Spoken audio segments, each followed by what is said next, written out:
ভেবেছিলেন যে গণভোটের মাধ্যমে সংবিধান সংস্কার পরিষদ করলেই সেটা হয়ে যাচ্ছে। এই সংবিধান সংস্কার পরিষদের কথা বলার তারা মেনে নেওয়ার পরেই তো দেশ নির্বাচনমুখী হলো।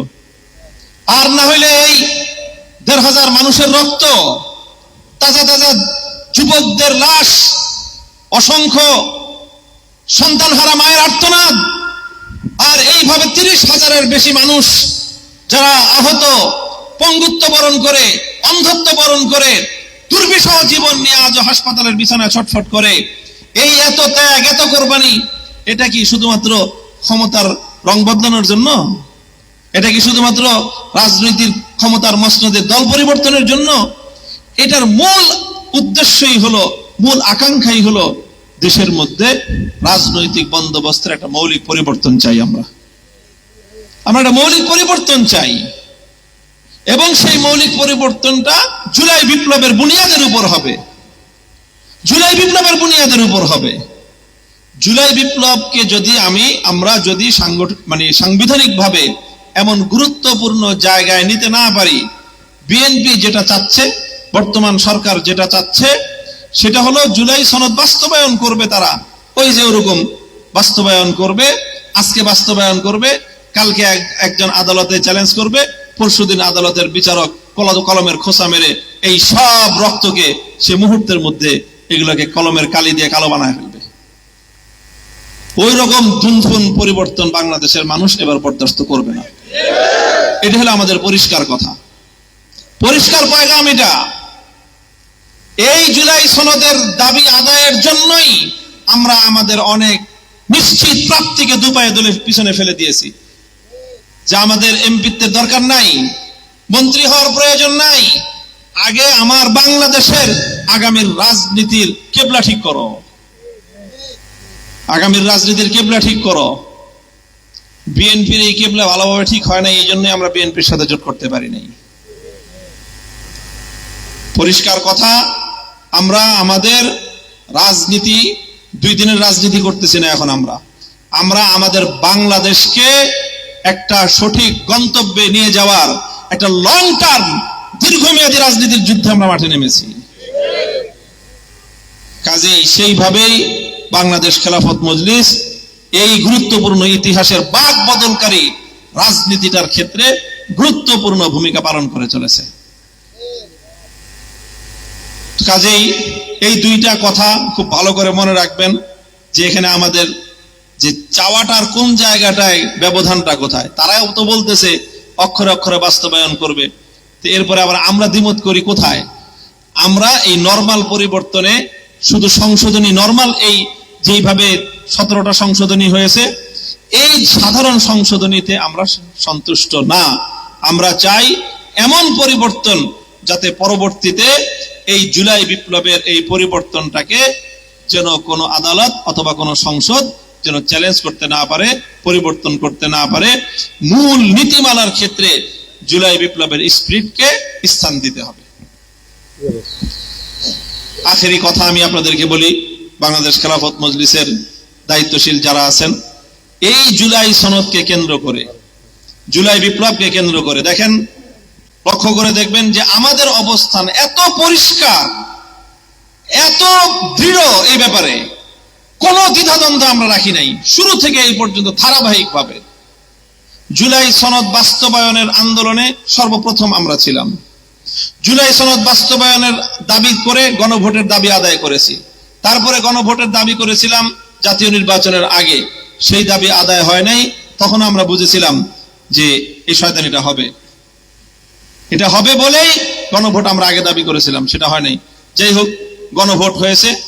এবার এই গণভোটের ভিত্তিতে সংবিধান সংস্কার পরিষদ গঠিত হয়ে জুলাই সনদ, জুলাই বিপ্লবের স্পিরিট সংবিধানে স্থায়ীভাবে সংস্কার হয়ে যদি এবার বাস্তবায়িত না হয়, এরপরে যে বিপ্লব হবে সেই বিপ্লবের পর গণপরিষদ গঠন হয়ে নতুন সংবিধান হবে। বিকল্প আর কিছুই হবে না। হয় সংবিধান সংস্কার পরিষদ হয়ে সংবিধান সংস্কার পরিষদের মাধ্যমে গণভোটকে, এতদিন তো গণভোট অবৈধ অবৈধ অবৈধ বলছে, সর্বশেষ এই সরকারের স্বরাষ্ট্রমন্ত্রী, আইনমন্ত্রী ওনারা প্রেস ব্রিফিং করে এটা মেনে নিয়েছেন যে গণভোট যেভাবেই হোক যথাযথ প্রক্রিয়ার মাধ্যমে না হলেও যেহেতু হয়ে গেছে সেহেতু এটা বৈধ হয়েছে। এখন আমরা সেই কথাই বলি, যেহেতু বৈধ হয়েছে সুতরাং সেহেতু যা যা করা সেগুলো করে ফেলেন।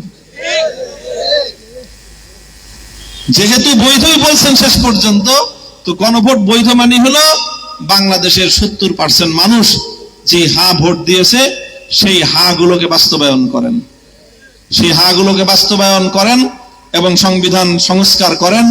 সংবিধান সংশোধন দিয়ে হবে না, সংবিধান সংশোধনের এই কলা আমরা দেখব না এবং এটাকে আমরা গ্রহণ করব না। আমরা চাই জুলাই সনদের সত্যিকার স্পিরিট বাস্তবায়ন করতে হবে, ইনশাআল্লাহ বাস্তবায়ন হবে, বিকল্প কোনো রাস্তা নাই। বিএনপি আসবেই, এছাড়া বিকল্প কোনো রাস্তাই নাই। হয় বিএনপি আপনার 70% জনতার বিপক্ষে অবস্থান নিয়ে ক্ষমতা হারাবে, আর না হয় ক্ষমতায় থাকতে হলে 70% জনগণের ম্যান্ডেটকে শ্রদ্ধা জানিয়ে জুলাই সনদকে গাঠনিকভাবে সংবিধানে স্থান দিতে হবে, সংশোধনীর মাধ্যমে হবে না। পরিষ্কার কথা এগুলো আমাদের। বাংলাদেশে এখন রাজনীতিতে একটা ডাইভারশন চলতেছে, সেই ডাইভারশনের কথাটা বলে আমি আমার বক্তব্য শেষ করতেছি। বিগত নির্বাচনে ইঞ্জিনিয়ারিং এর নির্বাচন হয়েছে, এটা দিবালোকের মতো পরিষ্কার। ইঞ্জিনিয়ারিং মানেই তো হলো যে একেবারে খুল্লাম খোল্লা চুরি হয় নাই, সূক্ষ্মভাবে এমন সিস্টেমেটিক হয়েছে যাতে সাধারণ মানুষ ধরতে না পারে। যাই হোক, ওই সব বাদ, এরপরেও নির্বাচনের যে ফলাফল তাতে সরকারি দলের সব জোটমোট সব সহ তাদের ভোট হলো 51%। কত পার্সেন্ট? এই আপনার একেবারে ধানের শীষ, ট্রাক, গরুর গাড়ি, কাস্তে মাস্তে যা আছে সব মিলায়ে 51%। 11 দলের ভোট প্রায় 42%, আর স্বতন্ত্র মতন্ত্র মিলাইয়া সরকার বিরোধী ভোট হলো 49%। তাহলে এই যে হিসাব একটা দেখেন, এই 11 দলীয় জোটে যে সকল দলগুলি আছে, এই দলগুলির অতীত ভোটের হিসাব করলে সব মিলায়ে 10 থেকে 15% ভোটও ছিল না। কথা ঠিক? 15% ভোটও তো বাংলাদেশে ছিল না। ভোটটা তো পাইছে 40%-এর বেশি। এই 40% অর্থাৎ প্রায় 25 থেকে 30% ভোট এদিকে সুইং করেছে, টার্ন করেছে। এই ভোটগুলো কাদের জানেন? এই যে 30 থেকে প্রায় 30% ভোট, এই 30% ভোট হলো অতীতের নির্বাচনগুলোর ধানের শীষের ভোট। ধানের শীষে যারা ভোট দিত তারা ধানের শীষ ওয়ালাদের রাজনৈতিক অবস্থান বিতর্কিত হওয়ার কারণে তারা ওখান থেকে সুইং করে এদিকে মোড় নিয়েছে। তারা বলবেন তাহলে যে ধানের শীষ ওয়ালারা যে 51% ভোট পাইল, ওই 51% ভোটের মধ্যে তাদের ভোট হলো 20%। আর এই না ভোট আছে, না ভোট কারা দিছে, সেই না ভোটের বাকি ভোট হলো তাদের সাথে যুক্ত হয়েছে। অর্থাৎ তারা ভিন্ন আরেক মতাদর্শের ভোটে নির্বাচিত হয়েছে। এটা বিএনপির জন্য খুবই অশনি সংকেত। এই হিসাব কিতাব যদি তারা ভুল করে, বিএনপির অস্তিত্ব সংকটে পড়বে। এই যে যাদেরকে তারা এখন মানে কিছুটা এন্ট্রি দিতে চাচ্ছে রাজনীতিতে, পুনর্বাসন করার মতো কিছু সুযোগ দিতে চাচ্ছে, যদি তারা পুনর্বাসিত হয়, তারা তাদের ভোট কিন্তু টেনে নিয়ে যাবে। আপনার ভোট কিন্তু চলে গেল আরেকজনের ঘরে, তারপরে আপনাকে 2 নৌকার মাঝখানে পানিতে তলায় আসার আপনার কোনো উপায় থাকবে না। Be careful BNP. আচ্ছা, বিএনপি কি করবে সেটা বিএনপির। আমি আমাদের হিসাব বলতে চাই আমাদের দলের নেতা কর্মীদের কাছে। অর্থাৎ ডাইভারশন হচ্ছে, মানুষ একদিক থেকে আরেক দিকে সুইং করছে। এখন এই সুইং করে যাবে কোথায়? এখন আমরা লাইমলাইটে 3টা দল বাংলাদেশে বিকল্প রাজনৈতিক বন্দোবস্ত নিয়ে জনতার সামনে আসতেছি। জামাতে ইসলামী, এনসিপি, বাংলাদেশ খেলাফত মজলিস। কাজেই এই সময়টায় আমাদের মধ্যে অবশ্যই একটা প্রতিযোগিতামূলক অবস্থান থাকবে। আমরা চাইবো আমরা তাদের সাথে সহযোগিতামূলক কার্যক্রম যেরকম করব, আবার প্রতিযোগিতামূলক কার্যক্রমও আমাদের থাকবে।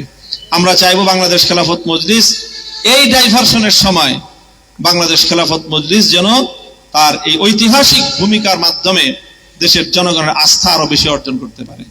বিগত নির্বাচনে বাংলাদেশে রিক্সা প্রতীক যেভাবে জননন্দন নন্দিত হয়েছে, জনপ্রিয়তা পেয়েছে, মানুষের ভালোবাসা পেয়েছে, গোটা দেশের মানুষ যেভাবে রিক্সায় উঠে স্বস্তি পেয়েছে, অন্য কোথাও মানুষ এতটা স্বস্তি পায় না। কাজেই এই যে অবস্থা দেশের, আগামীর বাংলাদেশের মানুষের নিরাপদ গন্তব্যে যাওয়ার জন্য সবচেয়ে আস্থার প্রতীক হলো রিক্সা। এই রিক্সা নিয়ে এখন আমাদের মানুষের দুয়ারে দুয়ারে যেতে হবে ইনশাআল্লাহ। এই ডাইভারশনের সময় যদি আমরা জনগণের আস্থা অর্জন করতে পারি, আমরা যদি জনগণের দাবি নিয়ে মাঠে আমরা আমাদের আওয়াজ ভয়েস রেজ করতে পারি, আমরা যদি জনগণের প্রকৃত কণ্ঠস্বর হিসেবে ভূমিকা পালন করতে পারি, আগামীর বাংলাদেশে বাংলাদেশ খেলাফত মজলিস জাতীয় রাজনীতিতে ঐতিহাসিক ভূমিকা পালন করবে ইনশাআল্লাহ। এবং সেই ঐতিহাসিক ভূমিকা পালনের ঐতিহাসিক অভিযাত্রাই হতে যাচ্ছে আগামী 24শে এপ্রিল। কাজী 24শে এপ্রিলের এই গণসমাবেশ এটা সাধারণ একটা সমাবেশ নয়। এই গণসমাবেশটা আমাদের এই দীর্ঘ লড়াই এবং সংগ্রামের অন্যতম একটা মাইল ফলক। কাজেই এই 24শে এপ্রিলের সোহরাওয়ার্দী উদ্যানে অনুষ্ঠিতব্য এই গণসমাবেশকে আমাদের সর্বোচ্চ শক্তি দিয়ে সাফল্যমণ্ডিত করতে হবে। করবেন তো ইনশাআল্লাহ? এখন এই যে আপনারা ঢাকা মহানগরী উত্তরের যে সকল থানাগুলো আছেন, এক পাশ থেকে বলা শুরু করেন, উত্তরা থেকে, যে আপনাদের এক এক থানা থেকে আগামী 24শে এপ্রিল দুপুর 2:30টার মধ্যে